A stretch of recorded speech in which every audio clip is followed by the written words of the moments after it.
Si c'est ton premier blocus, que tu sais pas trop comment le gérer, que tu es un peu perdu, tu as un peu peur, que tu as potentiellement comme moi des troubles de l'apprentissage, eh bien tu es au bon endroit. Aujourd'hui, je vais te parler de toutes mes techniques pour réussir au maximum mes périodes blocus.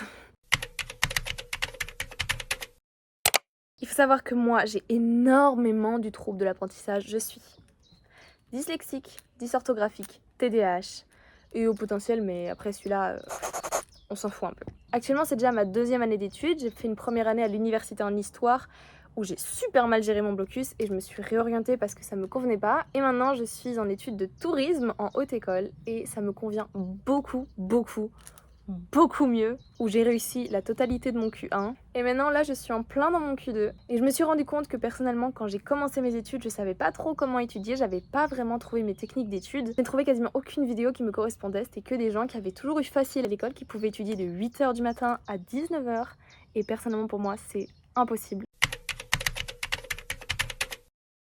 Mes journées types sont: je peux me lever à 9h, commencer à étudier à 11h, je travaille jusqu'à 13h, puis je fais une pause du midi à 13h, je recommence de 15h jusqu'à 18h.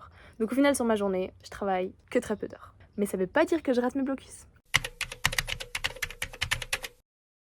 Les choses les plus importantes pour réussir ton blocus déjà, c'est de te préparer à ton blocus. Petit conseil, va à tous les cours. Si c'est pas le cas, ça va être un petit peu plus compliqué, mais ça veut pas dire que tu vas rater. Toutes tes synthèses et fiches doivent être prêtes ou quasiment toutes prêtes. Dans le Q1, c'est assez simple, c'est le moment où on a le plus de motivation et c'est là qu'il faut essayer de faire ses synthèses et ses fiches après chaque cours, plus ou moins. J'essayais toujours qu'à la fin de chaque semaine, mes cours soient en ordre et à la fin de chaque mois, toutes mes synthèses et fiches de cours. Mais alors le Q2, souvent, c'est là où on a une grosse baisse de motivation et c'est plus compliqué de continuer à faire ses fiches et tout durant l'année. Du coup, on a des merveilleuses vacances, je crois que c'est Pâques. On a 1 à 2 semaines de vacances. Et là, moi, je faisais toutes mes fiches de cours. Donc, je profitais pas vraiment de mes vacances, mais c'était mon moment pour me remotiver et refaire toutes mes fiches de cours. Pour que la dernière semaine du mois de mai soit mon vrai blocus et je puisse juste étudier. Maintenant, le plus compliqué, trouver sa technique d'étude. Alors là, pour moi, ça a été une guerre totale. Vraiment, je me suis battue pour trouver ma technique d'étude. Et au final, en fait, j'en ai pas une, j'en ai 25 000. En fait, chaque cours va avoir sa technique différente. Ça peut être un peu space, mais je m'en sors bien. Ah oui, et aussi, moi, j'ai un gros problème, il faut que tout soit joli. Genre, s'il y a une toute petite faute sur ma fiche, je dois tout recommencer, tout doit être beau, bien présenté.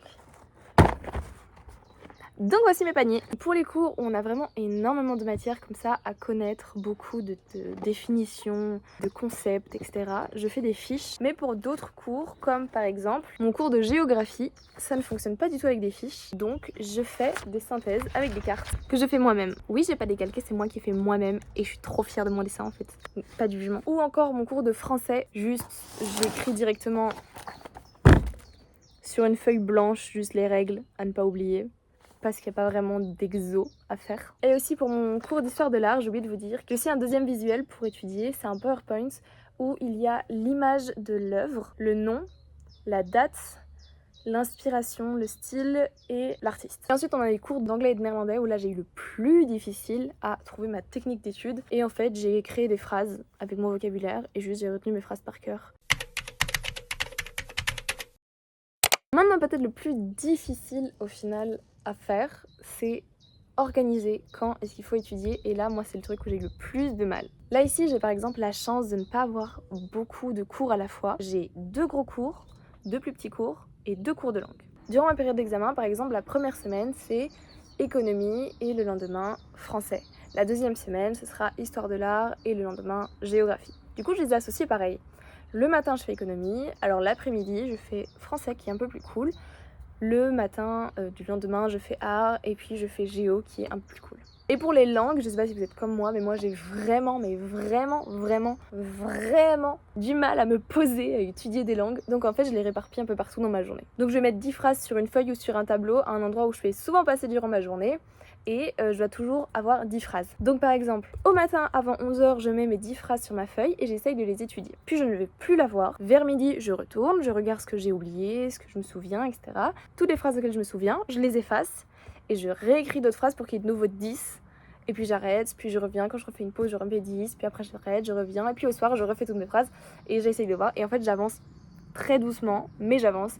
Et aussi je regarde des petits épisodes ou des films en anglais. J'essaye d'introduire l'anglais dans ma journée. Enfin, je parle d'anglais, mais ça vaut pour d'autres langues, je le fais aussi avec du néerlandais. J'essaye de parler, de décrire ce que je fais dans ma journée avec de l'anglais, ou de me faire des scénarios de comment pourrait se passer mon examen. Et juste, je le fais comme ça, des petites pauses où ça me prend, et je commence. Hi, how are you? I'm fine, and you? I'm good. Where do you go for your holiday? Ah, I'm going in Spain. Bref, on a compris. Et pour finir, une chose qui personnellement m'a énormément aidé, c'est d'avoir un plan large, savoir combien de temps il me reste. Donc j'ai un agenda où j'ai écrit un décompte de jours. Genre là, je sais très bien qu'il me reste 5 jours avant mon examen d'anglais. Un conseil qu'on m'avait donné personnellement, c'était de faire des plans détaillés dans un agenda avec les heures, que je travaille de telle heure à telle heure, de telle heure à telle heure. Mais personnellement pour moi, ça ne fonctionne pas du tout parce que j'ai toujours des imprévus dans ma vie. Du coup, j'essaye de faire un plan très large ou de laisser des jours de temps en temps dans mes plans blancs où je sais que je dois juste soit relire le tout, c'est plus calme, ou si un jour j'ai pas eu le temps, bah j'ai ce jour-là pour récupérer. C'est complètement normal et bien stressant, mais complètement normal d'avoir des jours où on ne sait pas étudier, ça fonctionne pas super bien, et c'est pas grave, il faut faire avec, et c'est pour ça qu'il faut prévoir de l'avance. Sur mes plans, je suis censée avoir terminé chacune de mes études 5 jours à l'avance, pour au cas où j'ai des petits imprévus, ou alors les 5 derniers jours, juste je revois les petits détails pour être sûre de moi. Donc voilà, je pense que j'ai tout dit, j'ai pas parlé de l'alimentation qui est super importante, beaucoup d'eau, énormément d'eau, le moins de stress possible. Et n'oublions pas que rater certains cours en supérieur, c'est normal. Que repasser des examens en août, ce n'est pas la honte, mais une grande opportunité. Et même si c'est chiant de devoir étudier durant les vacances, il faut ce qu'il faut et ce n'est que quelques années pour avoir un métier qui nous plaît. On l'espère. Enfin voilà, gros bisous et bonne chance pour le reste de vos examens.